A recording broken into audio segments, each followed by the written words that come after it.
ప్రస్తుతం టీడీపీ నాయకులు వ్యవహరిస్తున్న కక్ష సాధింపు చర్యలకు భవిష్యత్తులో తీవ్ర పరిణామాలు ఎదుర్కోవాల్సి ఉంటుందని అనంతపురం నగర మేయర్ వసీం హెచ్చరించారు. ఇవాళ వైసీపీ నాయకులతో కలిసి ఆయన డీఎస్పీని కలిసిన అనంతరం మీడియాతో మాట్లాడుతూ రాష్ట్రంలో హత్యలు, అత్యాచారాలు జరుగుతుంటే వాటిపై చర్యలు తీసుకోకుండా ప్రభుత్వాన్ని ప్రశ్నించినందుకు వైసీపీ కార్యకర్తలను అక్రమంగా అరెస్టులు చేస్తున్నారన్నారు. అరెస్ట్ చేసిన 24 గంటల్లోపు కోర్టులో హాజరుపరచాలని సాక్షాత్తు హైకోర్టు సూచించినా పోలీసులు దాన్ని అమలు చేయడం లేదన్నారు.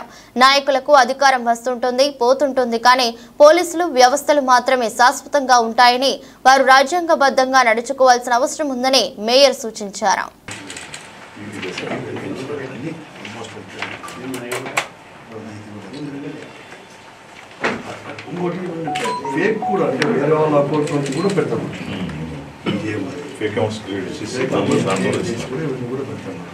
కూటమి ప్రభుత్వం ఏర్పాటై 5 నెలల్లో మన ఆంధ్ర రాష్ట్రంలో ఏ విధంగా సంఘటనలు జరుగుతాయో మనం అందరూ కూడా ఒకసారి గమనించాలా.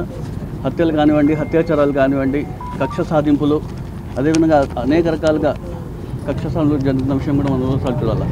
ఏవైతే వీళ్ళు ఎలక్షన్స్ ముందర హామీలు ఇచ్చారో, ఎలక్షన్స్ తర్వాత అధికారంలో వచ్చే 5 నెలలు అయినా కూడా ఇప్పటికి కూడా వాళ్ళు హామీలు నెరవేర్చకపోవడం, ఆ పౌరుల స్వేచ్ఛ సోషల్ మీడియాలో ఎవరెవరైతే పోస్ట్ చేస్తారో వాళ్ళపైన కక్ష సాధింపుతో ఈరోజు అరెస్ట్ చేయడం కూడా చాలా బాధాకరం.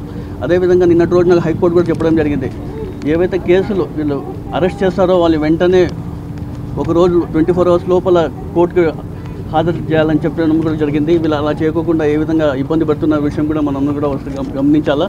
అదేవిధంగా ఈరోజు చూసుకుంటే చట్టాలు, పోలీస్ వ్యవస్థ అనేది ఎప్పుడు అది శాశ్వతంగా ఉంటాయి, ప్రభుత్వాలు వస్తుంటాయి, పోతుంటాయి.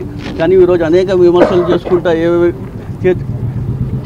వచ్చినట్లు చేస్తున్నారు. ఇవన్నీ కూడా ప్రజలు గమనిస్తున్నారు. రాబోయే రోజుల్లో మీరు అందరూ కూడా ఎవరేమేమి అనుకున్నా కూడా ప్రజలు వైఎస్ఆర్సీపీ వైపు ఉంటారు.